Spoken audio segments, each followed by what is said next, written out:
السلام علیکم ورحمۃ اللہ، میں ہوں بلال ساجد اور ہم بات کر رہے ہیں خلافت و ملوکیت کے حوالے سے۔ اس سے پہلے اس کتاب کا مجموعی تعارف آپ کے سامنے پیش کیا گیا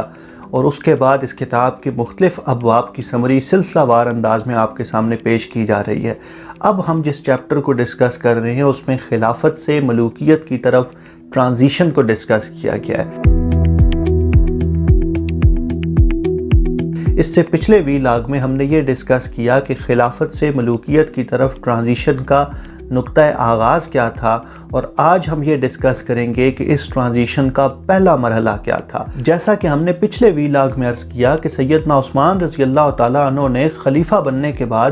کچھ ایسے فیصلے کیے جن کا تاثر بہت اچھا نہیں کیا۔ ان فیصلوں کو بنیاد بنا کے اور اس تاثر کی بنیاد پہ حضرت عثمان رضی اللہ تعالیٰ عنہ کی جانب سے مقرر کردہ گورنر سعید بن عاص کے خلاف بغاوت کی کوشش کی گئی، لیکن عوام بڑی تعداد میں سیدنا عثمان رضی اللہ تعالیٰ عنہ کی خلافت پہ متفق تھے، اس پہ مطمئن تھے، اس لیے اس بغاوت کو ناکام بنا دیا گیا۔ لیکن یہ باغی عناصر اپنی مذموم سرگرمیوں سے باز نہیں آئے اور کوفہ، بصرہ اور مصر کے اندر ان لوگوں نے خط و کتابت کے ذریعے اپنے آپ کو منظم کیا اور ان تین علاقوں سے 2000 لوگ سیدنا عثمان رضی اللہ تعالیٰ عنہ کے خلاف الزامات کی ایک فہرست لے کے مدینہ کی طرف عازم سفر ہوئے۔ جب یہ 2000 لوگ مدینہ سے باہر پہنچے تو ان کا واسطہ حضرت علی رضی اللہ تعالیٰ عنہ، حضرت طلحہ رضی اللہ تعالیٰ عنہ اور حضرت زبیر رضی اللہ تعالیٰ عنہ کے ساتھ پڑا۔ ان تینوں اصحاب نے ان 2000 لوگوں کے الزامات کا جواب دینے کی کوشش کی،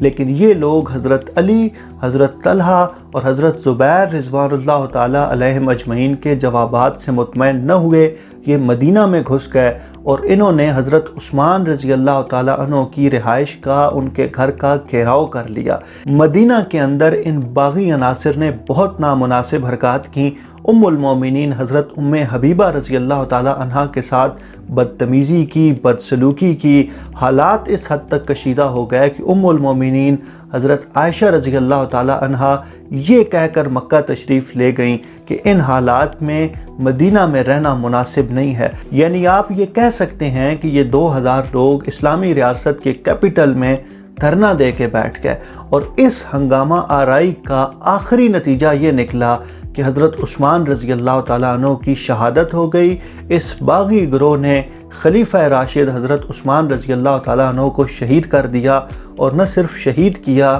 بلکہ 3 دن تک ان کی میت کو تدفین سے محروم رکھا۔ تو آپ اندازہ کر سکتے ہیں کہ ایک نئی قائم ہونے والی ریاست کے کیپٹل میں کتنا بڑا فساد، کتنا بڑا فتنہ اور کتنا بڑا ہنگامہ برپا ہو چکا تھا۔ اور اس باغی گروہ کی جانب سے کوفہ، بصرہ اور مصر سے یہ مارچ کرنا، مدینہ آنا، وہاں دھرنا دے کے بیٹھنا، ہنگامہ آرائی کرنا اور بالآخر حضرت عثمان رضی اللہ تعالیٰ عنہ کی افسوسناک شہادت ہونا، یہ خلافت سے ملوکیت کی طرف ٹرانزیشن کا پہلا مرحلہ تھا۔ اب یہاں پہ 2 اہم سوال جنم لیتے ہیں۔ پہلا سوال یہ ہے کہ جب یہ 2000 لوگ مدینہ آئے تو ظاہر ہے حضرت عثمان رضی اللہ تعالیٰ عنہ کے پاس اپنے محافظ بھی ہوں گے، مدینہ کے اندر اپنی آبادی بھی ہوگی، تو مدینہ کے لوگوں نے ان کو اس مذموم کام سے روکا کیوں نہیں؟ اس کا ایک جواب تو یہ ہے کہ اس 2000 کے جتھے نے مدینہ شہر کو عملاً بے بس کر کے رکھ دیا تھا، اور دوسرا جواب یہ ہے کہ مدینہ کے لوگ یہ ایکسپیکٹ کرتے تھے، یا وہاں کے لوگوں کی یہ توقع تھی کہ حالات جتنے مرضی کشیدہ ہو جائیں لیکن بہرحال گفتگو کے ذریعے، افہام و تفہیم کے ذریعے یہ مسائل حل ہو جائیں گے، اور کسی شخص کو یہ توقع نہیں تھی کہ آخر کار یہ باغی گروہ نعوذ باللہ حضرت عثمان رضی اللہ تعالیٰ عنہ کی شہادت تک چلا جائے گا، یعنی اس کبھی فعل کا ارتکاب کر بیٹھے گا۔ اور دوسرا اہم سوال یہ جنم لیتا ہے کہ مسلمانوں کے پولیٹیکل پروسیس میں اگر کچھ لوگوں کو خلیفہ سے اختلاف ہو جائے تو کیا خلیفہ کو ریموو کیا جا سکتا ہے یا نہیں؟ اور یہ اہم سوال ہے کیونکہ اس کی بنیاد پہ بہت ساری پولیٹیکل ڈسکشن ہو سکتی ہے، یعنی حق انتخاب کس کے پاس ہے، حق حکمرانی کس کے پاس ہے، عوام اپنے خلیفہ کو چننے کا اختیار رکھتے ہیں تو کیا ان کے پاس ریموو کرنے کا اختیار ہے یا نہیں؟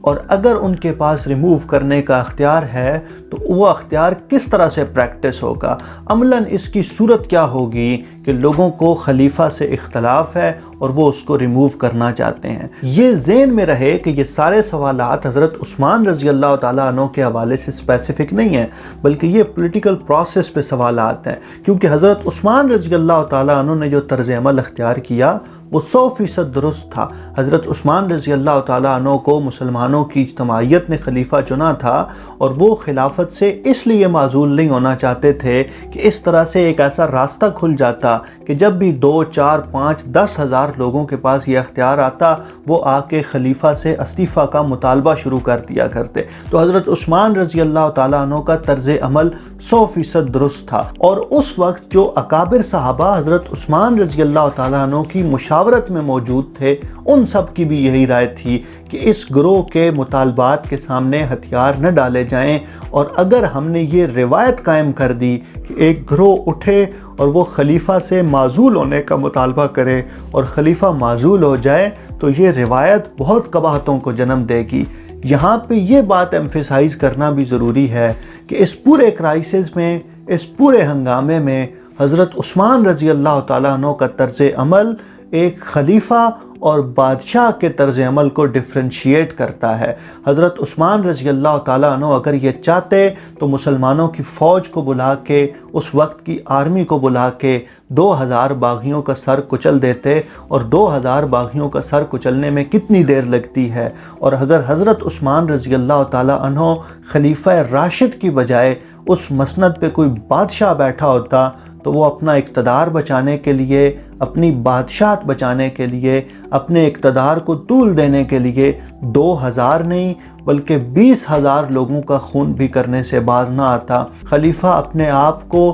لوگوں کے سامنے اور اللہ کے سامنے جواب دہ تسلیم کرتا ہے، جبکہ بادشاہ اس طرح کی جواب دہی کے احساس سے عاری ہوتا ہے۔ اور یہ مسلمانوں کی تاریخ بلکہ غیر مسلمانوں کی تاریخ میں آپ کو اس طرح کے ہزاروں واقعات مل جائیں گے جہاں پہ بادشاہوں نے اپنی بادشاہت کو بچانے کے لیے سینکڑوں نہیں، ہزاروں نہیں بلکہ لاکھوں انسانوں کو قربان کر دیا۔